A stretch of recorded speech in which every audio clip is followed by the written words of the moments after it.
All right, let's get started. Hello, welcome everyone to another session of our Wealth Wednesday segment. Today we're joined by Dave Grossman of Miles Talk and Your Best Credit Cards.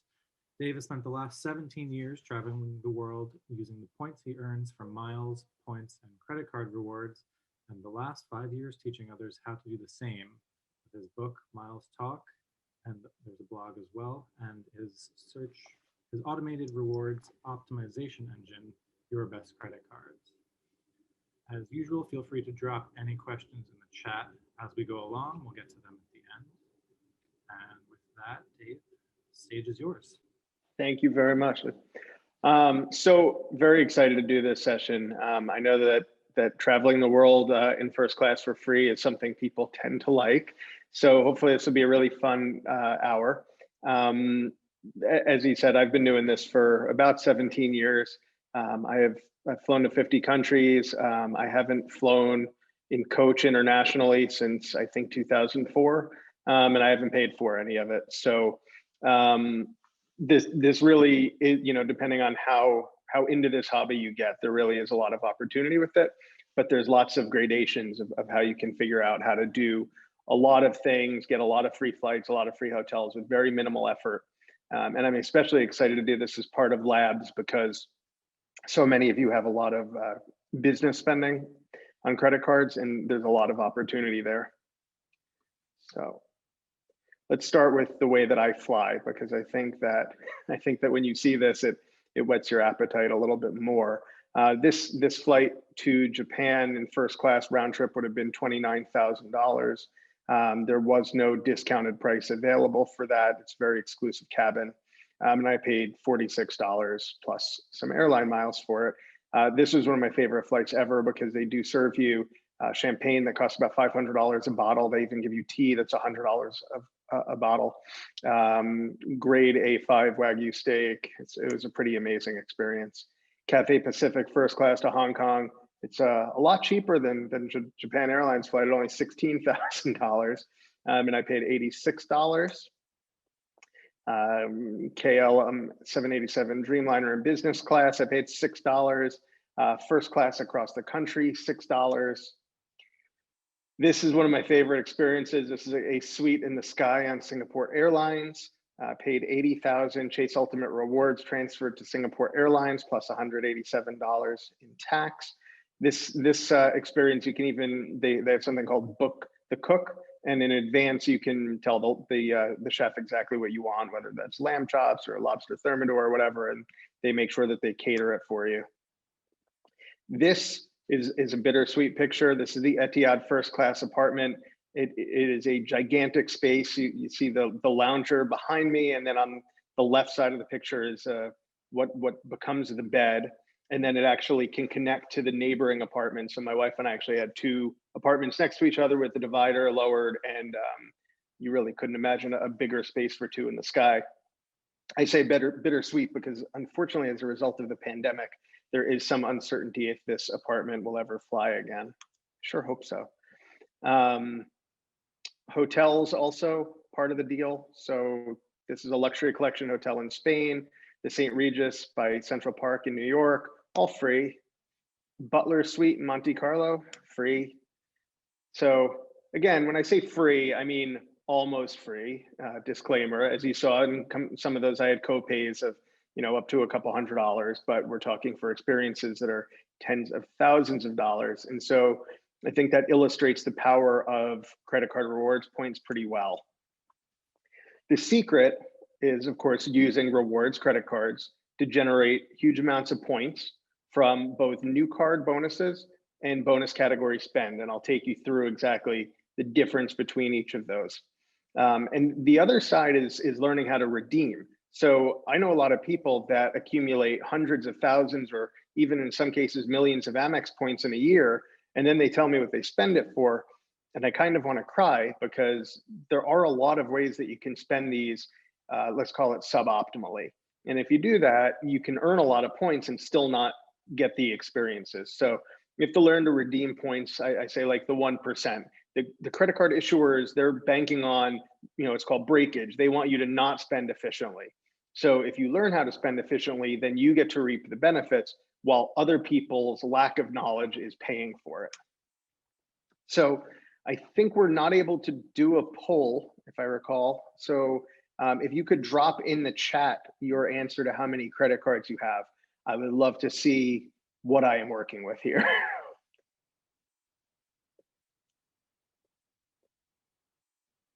Couple twos, Okay. couple ones. I'm not seeing anyone type in more than 10 yet. Anyone with more than 10 credit cards? Nobody with more than 10 credit cards. Okay, so interesting. Not one. With your small business, you actually get a lot more opportunity for credit cards. So there are dozens and dozens of credit cards that are available to you that all have, in some cases, really big sign-up bonuses. And we'll talk about why business credit cards are actually even better than personal credit cards in so many ways. So just from applying from one credit card or for one credit card, you can get $1,000 roughly in value pretty easily. There are several cards that you can do that with. And so now I just want to get an impression if you feel like having more credit cards is good or bad for your credit. Just drop that in the chat. This is the last poll.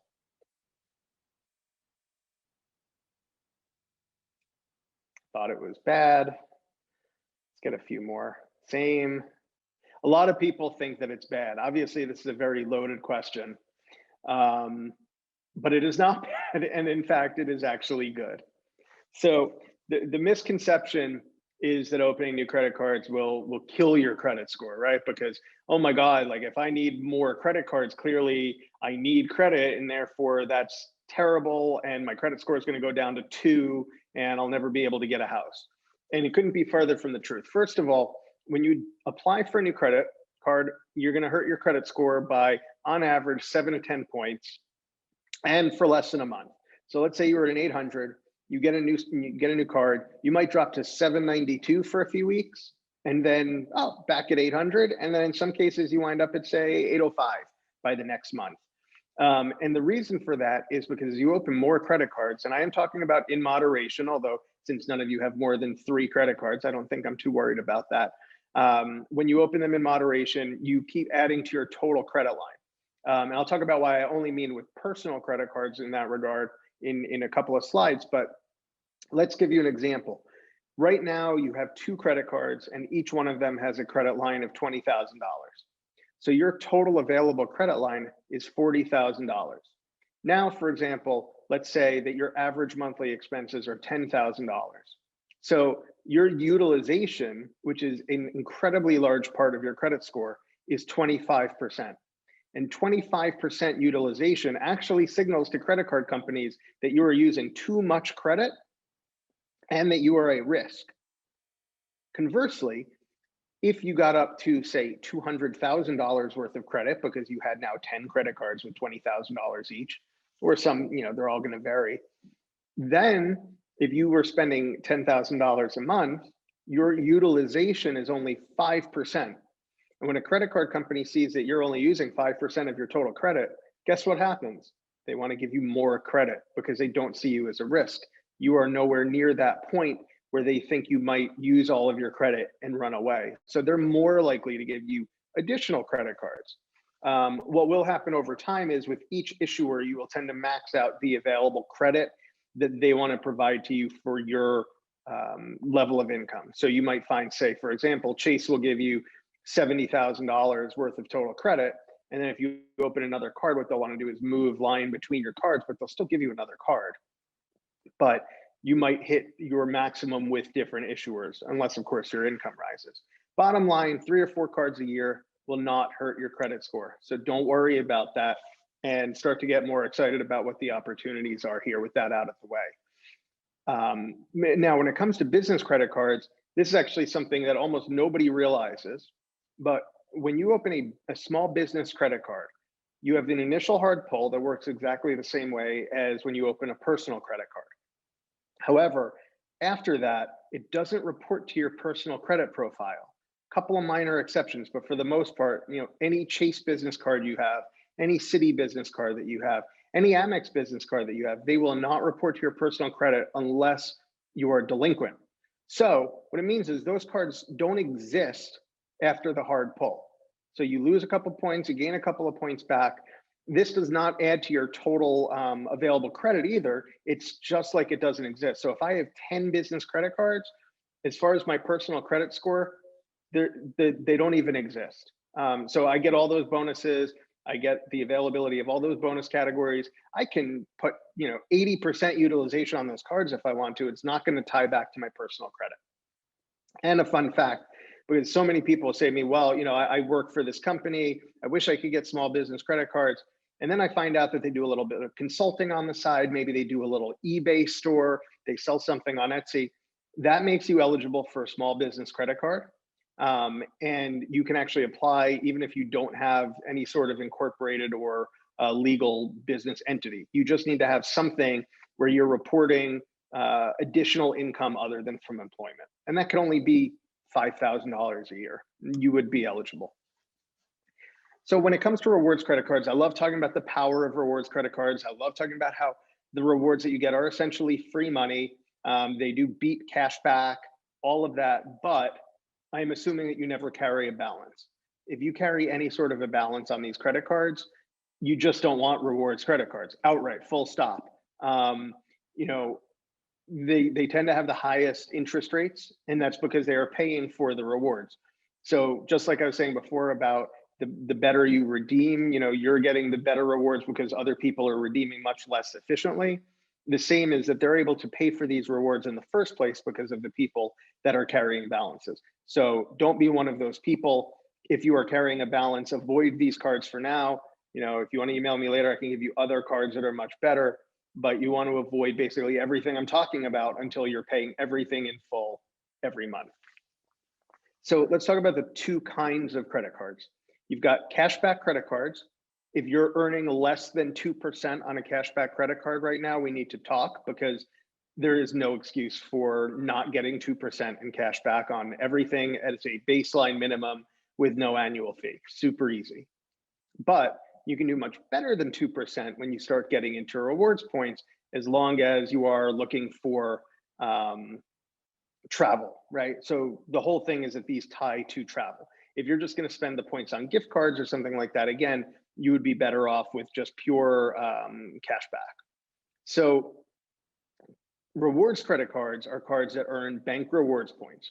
So we're talking about Chase Ultimate Rewards, American Express membership rewards, Citi Thank You points, and Capital One miles. If you're thinking about any other kind of credit card that you might have, like Bank of America rewards or whatever, those aren't really miles. So we're not going to talk about those. Those are just fancy ways of getting cash. And then we'll talk about airline and hotel credit cards, which are certainly rewards credit cards, but you generally don't want to be putting any spend on any of those. This slide is going to talk about one of my very favorite domestic and very easy redemptions. When I say easy redemption, I mean that with airline credit cards, with airline miles in general, you do have to find award availability. So you say, okay, well, I want to go to Asia and I only want to fly first class. Well, okay, we got to really spend some time to figure out what airlines are offering award seats. And you can't just get any seat that's being sold. They'll use their revenue management department to determine a certain percentage of seats they don't expect to sell, and they'll make those available for miles. And if there's a time of heavy demand, as there will be later this year, for example, with everyone trying to travel again, the award inventory will be diminished. This case is a hotel in Big Sur in California, where the rooms cost about $2,700 a night. It varies from $2,400 a night to $3,000 a night, and then you've got your taxes in there. So I'm averaging that to $2,700 plus tax, or $3,000. Now, this hotel is a partner with the World of Hyatt program. It's not a Hyatt hotel, but it's a small luxury hotel, which is a redemption partner of Hyatt hotels. If you had a Chase Inc. Business Preferred credit card, which is one of the most common business credit cards, you earn 3 times points for all travel that's put on that card. So let's say that you spent $10,000 for business travel, booking your employees, whatever, and you spent $10,000 on airfare and hotel, what have you, Ubers, all count. You spend $10,000 and you have 30,000 points. those 30,000 points can be directly transferred one-to-one into the World of Hyatt program. The World of Hyatt program allows you to redeem 30,000 points for a night at this hotel. So doing some very simple math, and by the way, I have this hotel booked later this year. This is a very real redemption. It was not that hard to do. The effective return on investment in $10,000 in travel spend was 30%, because I'm getting $3,000 worth of hotel room and I only spent $10,000. Of course, this is an extreme example, but it is a very real example. You're not normally going to get on every redemption a total 30% yield. But when you compare that opportunity, even if it's 5% or 10% against 2% on a cashback card, you start seeing that at scale, you can really have a much bigger lifestyle than you would want to pay for, or maybe could even afford by using these credit cards. So you basically have two opportunities on the earn side, right? So I like to say earn and burn. And the burn is because you shouldn't just hold on to these forever. Points do tend to decrease in value over time. So you want to look where the opportunities are, have a rewards goal, and then spend the points on that goal. But your two major opportunities to earn are earning the points from sign-up bonuses. And that is definitely not even a question where the biggest opportunities lie when you're getting started, because you can get hundreds of thousands of points from a few credit cards. You can use those points to really learn how to spend efficiently and learn the kinds of points that you enjoy collecting the most, because people wind up with different styles. So the first opportunity is the sign-up bonuses. The second opportunity is your category bonuses, and I'll go into that in a little bit. And that's basically, the category bonuses are when a card earns, for example, 3 times for travel or 3 times for dining. That's a category bonus. So transferable points are always going to be worth more than non-transferable points. And what I mean by that is, if you have an American Airlines credit card and you earn American Airlines miles, you can only spend those for American Airlines flights and their partner flights, but only as the American Airlines Advantage program allows. And they can change that program on no notice. You know, a flight could be 100,000 points one day and 300,000 points the next day, and there's nothing you can do about it. But if you have transferable points, now you get to move them wherever you want, and you can find different opportunities to book even the same things. For example, you could have a flight that you want to book on, basically pick any airline, and I can find you ways to book that using almost any credit card points using alliances. And that's another thing I will go into later. But in the last example, we earned Chase Ultimate Rewards points. We saw an opportunity with a Chase transfer partner, in this case Hyatt, for an outsized value redemption. And that's really the beauty of the transferable points credit cards. So I just want to give you 3 examples of some of the extreme value that you can get from the transferable points once you understand who the partners are in each program. With Chase Ultimate Rewards, and so on the business side, that's going to be your Inc. family of credit cards earn Ultimate Rewards. And Hyatt is the best transfer partner. Now, there are 11 transfer partners, but I'm just singling out Hyatt here as the best one. I showed you the redemption in Big Sur, but another really cool thing about Hyatt, especially if you have a family, is that you can book premium suites for just twice the cost of a regular room. So let's say, for an example, a regular king bed room is $200 a night, and a 1,400 square foot premium suite is $800 a night. The amount of points would only be double. So that can be a really, really nice way to use the Hyatt points. I'm sure a lot of you have American Express membership rewards, but I would bet that very few of you know that you can use those membership rewards to transfer to a Japanese airline called ANA, All Nippon Airlines, for a round the world experience where you could fly up to 12 flights, all in business class, all the way around the world for just 125 to 145,000 points. I'm not making this up. For the most part, you would equate 125 to 145,000 points with like maybe a round trip flight to London or something like that. But you could actually go all the way around the world. You could take a month, 2 months to do it for that few points. So you could collect, 290,000 points and take your partner around the world. It's pretty amazing. And then Citi Thank You is definitely the underdog of the transferable points. They're a little bit more complicated. They don't have a US airline partner, whereas Chase partners with United and Amex partners with Delta. But Citi Thank You doesn't have a domestic partner. Still, you can book flights on United Airlines using their partner Turkish Airlines. I know you would never think, why would you transfer to them even if you knew that was an option? And you can actually fly New York to Hawaii for 12,500 points in business class. And I'm doing that in a couple of weeks. So that's a really extreme example. You would think of 12,500 points as about $125 if you're on a 1% cashback card. Comparing against what I say is your baseline 2% card, we're talking about your opportunity cost was $250 for a flight that's easily $1,000, $1,500. Pretty great value. So let's talk about new account bonuses, because like I said, sign-up bonuses are hands down the best way to get a lot of points in a hurry.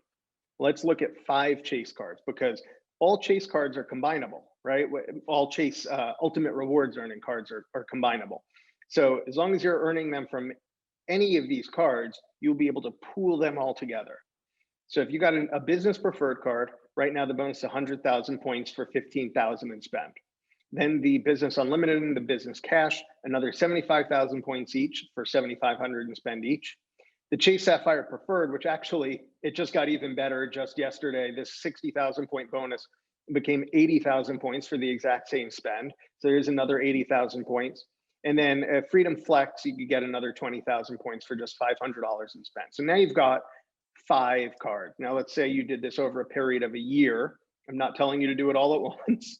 You would wind up, including the bump up in the preferred card now, which increases the value of this slide, 350,000 points from opening 5 cards. And that's worth over, well, I got to add the other 20,000 points. And we're talking about a $4,500 worth of bonuses if you just redeemed in the travel portal, where you get 1.25 to 1.5 cents a point in value. But if you were to use this for something like that Hyatt redemption in Big Sur, you know, this could be worth well over $30,000. So it's going to depend how you're going to use them. But I just want to make the point that if you open these 5 cards, you're going to easily get somewhere between $4,500 and $30,000 worth of free travel. So like I say, if you take some time to learn and use transfer partners, instead of just redeeming them the way they would like you to using the portal, you can get a lot more value. But the next really important thing here, and this is especially going to resonate with people that spend a lot for business. I know there are some people at WeWork that for acquisition are spending, you know, hundreds of thousands of dollars a year on, for instance, Google AdWords or Facebook ads. And those are prime categories for getting huge multiples on your spend. So category bonuses are simply a multiplier for any purchase that you make in a certain category. It could be travel, office supplies, stores, dining, you know, the car rentals. There's dozens of categories. And so what I always advise everyone to do, and I do this obviously to an extreme. I've got, just so we're all clear, I've got over 40 credit cards that are active right now. So these bonus categories allow you to create an optimization plan for your spend, where you put basically only spend into bonus categories on various cards. So if you had these 4 cards, as an example, at Chase, I'm just staying in Chase because Chase is a very good starter point currency. It's a very simple program, and I really like that for people that are just getting started. So if you had the business preferred, the business cash, the business unlimited, the 3 in cards, and a personal Chase Freedom Flex, you would be able to get really good multipliers on just about everything. So you'd earn 3 times points on all travel and all your online ads. This is up to $150,000 a year. I do know people that have 2 of these so that they can do 300,000 a year. So if you put 150,000 a year on Google ads, you're going to get 450,000 points a year just from that spend. The Inc. Business Cash is a fan favorite of people that are obsessive in this space. And the reason is because it earns 5 times points on office supplies. And okay, most of us are in digital spaces. Everything I do is digital. I don't have massive office supply needs. This kind of feels like a little bit of a relic category, even though this card's not that old. But you can walk into a Staples and buy gift cards for almost everything. So you can buy Amazon gift cards, Olive Garden gift cards, like whatever it is you spend on, you can go swipe your Inc. Business Cash and earn 5 times ultimate rewards points, which we've already discussed. You can get a multiplier on again when you're redeeming. So 5 times points on that kind of spend, I don't get less than 5% on Amazon ever, because if I don't have an Amazon balance, I'll go into Staples and I'll swipe this card for, $500 or $1,000, and then I'll just draw that down on Amazon, knowing that I did really well on my cash back or my rewards back. So the Freedom Flex will give you 3 times points on dining and at drugstores. So if you have a lot of prescription costs, for example, getting 3 times on that, super nice. This card doesn't even have an annual fee. And if you wanted to transfer out, for example, to Hyatt, you can combine. So the bottom 3 cards here don't allow transfers, but the Inc. Business Preferred, which is the only one with an annual fee at $95, does allow transfers. So you can combine your points from all 3 of the fee-free cards into the Inc. Business Preferred, or if you had a personal Sapphire Preferred or Sapphire Reserve, you would collect all of your points and transfer them into the best account, and then you can transfer them out or spend them through the portal. Point being, you're going to earn more than 2 times on average. So when we're comparing against a 2% cashback card, you're going to beat that. You see, you're getting 3 times, 5 times, 3 times, 1.5 times. Your blended average is going to be above 2 times. But now, unlike cash, you can redeem them at another multiple, right? Definitely more than 1 cent a point, likely more than 1.5 to 2 cents a point. So if you earned, for example, 2.5% on average, but in points, and you're able to redeem those for, say, 2 cents a point on average, that's a 5% total yield on your spend versus 2% on a cashback card. And I just want to now talk for a minute about an Amex strategy, because like I said, it is not just Chase, it's just the one that I think is the easiest for people starting out. The Amex Business Gold Card, you can get 70,000 points right now as a welcome bonus that went up recently. And in addition to the 70,000 points when you first get the card, you get 4 times on your first 150,000 a year on airfare, again, advertising.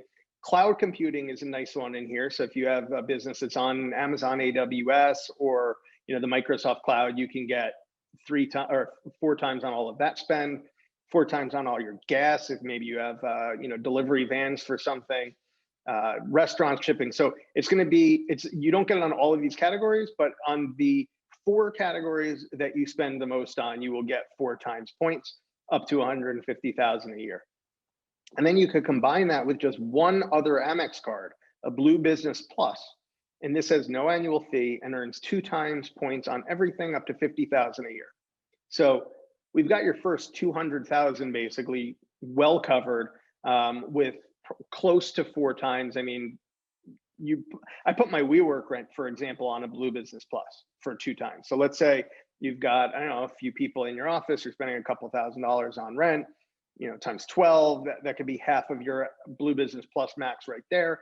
But now instead of just getting, say, 1x on another card, you're getting 2%, but you're getting them in points, which, like we've discussed, is worth more than the cash. So that's the strategy for Amex cards. And again, let me just lay this out for you. If you spend 150,000 a year on Google or Facebook ads for lead gen, if you had an Amex Platinum card, and I have a business Amex Platinum card for different reasons, but I'm not going to put that spend on this card because I would earn just 150,000 points. So I just want to drive this point home because it's really important. The Amex Business Platinum, with the exception of the invite-only black card, is the highest level card you could have. It's super heavy. It's got a lot of prestige to it, I guess. But you're only going to earn 150,000 points for that 150,000 spend. Now, if you had an Amex Business Gold, which is about half the annual fee of the Business Platinum, you would earn 600,000 points instead of 150,000 points for a difference of $8,000 worth of points. It's crazy. And importantly, you can have both cards. So for example, you can have a Business Platinum card and use that how you like, maybe for 5 times on flights, or you like to redeem with the 35% back that you get on business and first class flights that you book using points with a Business Platinum card. Okay, great. But then if you're spending heavily in these other categories, you want to have a Business Gold paired with that, all the points combined to the same place so that you can get way more points. And I do this all the time with businesses that I consult for, where they go, oh, this is how I spend, and this is the one card I have. It's almost always a business platinum card. And I have to explain the huge amount of extra points that they're not getting by not just, you don't have to have 10 cards. I understand you don't want to have your bookkeeper managing 10 cards. You don't want to have employees thinking about which card to use, but you could just have 2 or maybe 3 cards and do thousands and thousands of dollars every single year in additional rewards. So I promised I was going to talk about the airline and hotel cards. And that's because the other huge mistake that I see is when I ask somebody what they're using for their primary spend. And for example, let's say, well, I live in Jersey, I fly out of Newark all the time. So I'm a United guy or girl, and I have the United credit card. Let's call it the United Business credit card. And then they go, well, because I fly it, I should use that card, right? And no, the answer is definitely no, because the airline cards are offering specific benefits, okay? And they expect you to use that card purely because you fly the airline or you stay at the hotel.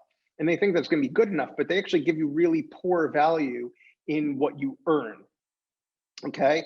So airline cards are all about the benefits. They're not about the miles, because if I was wanting to earn United miles, let's say I didn't even realize that United keeps devaluing their program and it's actually a really lousy program these days. But if I want United miles, I could have that chasing business preferred, earn those 3 times points and transfer it to United anyway, 1-to-1. But I also have the option to transfer it to 12 different programs. So why would I lock those points up on United where I can only spend them on United when I could have 12 other options? I love optionality, right? Like that's the key to these transferable points, is the optionality that you have to find the maximum way to redeem the points when you know how you want to redeem them. So the reason you might have an airline credit card, by the way, is the benefits. So a great example is if you fly 5 times a year, you always check bags, you haven't reached the base status level where they'll give you free check bags, you might get value out of having that airline card, paying the $95 or whatever a year and getting all those free check bags, which are worth more than the $95. You have to do the math on the benefits of an airline or hotel credit card. A lot of hotel credit cards come with an annual free night, and those can be great value. For example, the Hyatt credit card comes with an annual category 1 to 4 free night. A Marriott Bonvoy credit card comes with an annual free night worth up to $35,000 or $50,000 on a premium card. So as you figure out how you spend those on average, generally it's more than the annual fee. On a Hyatt or a Bonvoy $95 card, I always get at least $200, $225 at a minimum in value when I redeem that night. So I keep all of these cards because every single one I have, I know that's worth at least $100 in profit every single year, versus if I was just paying cash for the hotel. A great, by the way, reason to have an airline credit card that's premium one, one of the airline cards that's got about a $450 annual fee, is because they come with the associated airline lounge access. So if you were to pay for Delta Sky Club right now, I believe that's about $650. But you could have an American Express Delta Reserve card, and I believe the annual fee on that's $450, and then it actually comes with free Delta Sky Club access. So, and that's actually true of the United card, the club card, and it's also true of the American high-end card. They all come with their associated lounge access, and all for the less cost than if you actually paid for the lounge access. So if you're gonna have an airline or a hotel credit card, cool, but you gotta know what you are having it for. And you don't really ever want to put any spend on those cards that's not for the co-brand. If you did have the United card, it's fine to put United spend on there. There's really no other spend that would be better to put on there than on a flexible points card.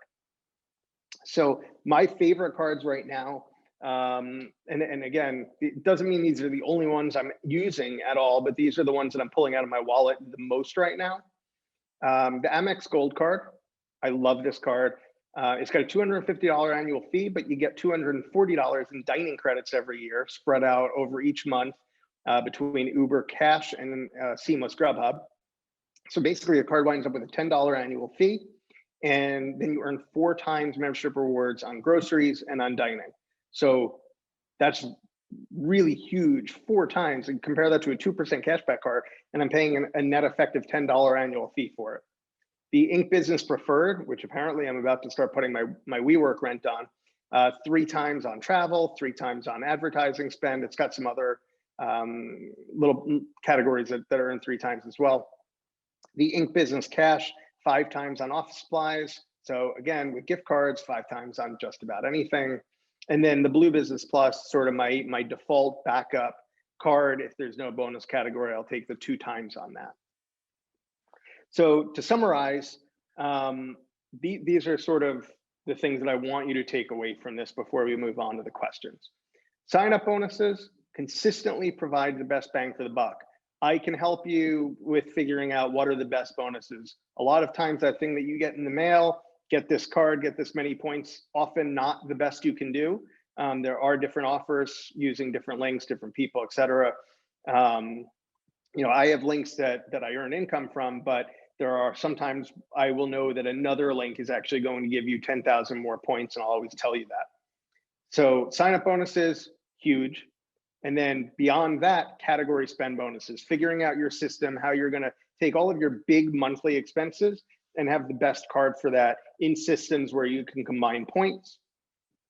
Again, the simplest ways to spend points are almost always the least valuable ways to do so. Great example is if you link your Amex membership rewards to Amazon, which you should, because a lot of times they'll say if you use one membership rewards point on your Amazon order, they don't say one, but it only has to be one. They say when you pay with points, but you can use 1 point, and then a lot of times you get 20 bucks off or 20% off your order. So it's great to have it linked, but never spend more than 1 point on a purchase, because they're only going to give you 0.6 cents per point, which is a really, really awful way to spend your points. But they make it so that it's so convenient, and Amex loves this because it offloads their points at a super cheap rate. And I know plenty of people that do this, at least before I talk to them. So in terms of the redemptions, premium redemptions are generally where you're going to get the huge, huge ROIs. And one thing I do just want to say to come down to earth with some of these redemption levels, because people that are obsessive with miles and points love to talk about cent per point redemptions, right? Like, oh, how many cents per point did you get for that? And so when I gave you that example of Big Sur, 30,000 points for $3,000. So I'd be like, oh, I got 10 cents per point, which is awesome, right? And that gets me going personally. But the down to earth part is I would never spend $3,000 to stay in that hotel. And I probably don't think that hotel is 10 times as good as a hotel that's $300. So maybe it's 3 times as good, but I would never pay that. And so you do have to think about, okay, I would never spend that kind of money. So am I really getting that much value? Probably not. But at the same time, for me, part of the whole game of this is just having experiences that I would never otherwise have. I would never spend $29,000 on a first class flight. I would never spend $3,000 on a hotel room, but I love using the points for those experiences. And lastly, on the redemption side, sometimes the cheapest things are actually really good value. So you might go to Asia and find that all of the hotels are category 1 in whatever program. Let's say it's a Hyatt. And so maybe that room's only $150 a night, and it's a really nice hotel, but it's a category 1. And so it's only 5,000 points. But maybe that suite is $400 a night, but it's only 10,000 Hyatt points. So 4 cents per point, but it's a really good redemption still. Where the worst generally lies is in the middle. For rooms like $250, it's probably going to be some amount of points that I don't want to spend, because it's probably going to feel like too many points for the cash. So on milestalk.com, by the way, under start here, I do have what I value every mile and point at. And that is my general rule for if I'm not getting that much value out of the point, then I'm not using that point effectively, and I will just pay cash and earn more points. And when I'm above that threshold is where I will spend points. And so, of course, there's tons of free online resources. I would love for you to visit Miles Talk, but that is far from the only resource online. There are many like Miles Talk. I would like to make an offer before we jump to the questions, that I will do a complimentary 15-minute session with anyone that's been on this session or is a member of WeWork Labs. Just send me an email, dave@milestalk.com, and put in the subject wallet audit, and I will know that this is coming from WeWork. And we can just talk about what credit cards you have in your wallet, what you spend a lot on, what your goal is, and I can give you some suggestions. So again, questions next, but here's where you can find me. You can find me on my blog, milestalk.com. I write daily about tips, strategies, and news in credit card rewards and frequent flyer miles. Yourbestcreditcards.com is a site that I built, which is a sort of automated Dave. You type in everything that you spend in different categories, and it will suggest the absolute best cards for you based on those bonus categories, what the annual fees are, because those get subtracted out of the rewards, and figure out what you would earn the most rewards on based on your spending pattern. We'd love to see you in the Miles Talk Facebook group. We're over 5,200 members right now that talk voraciously about miles and points. Every skill level in points is welcome. I'm on Twitter and Instagram at Miles Talk. And I did write a book a couple of years ago called Live Your Wildest Dreams Using Miles and Points, Miles Talk. That's available on Amazon, but there's also a free ebook if you join the Miles Talk group. Well, thank you so much for joining us, Dave. A lot of really great insights on strategies, how to optimize that credit card spend. My pleasure. Thanks everyone for dropping by. Appreciate it. Thanks so much again, Dave. Until next time, everyone, thanks for joining us. Thank you. Bye.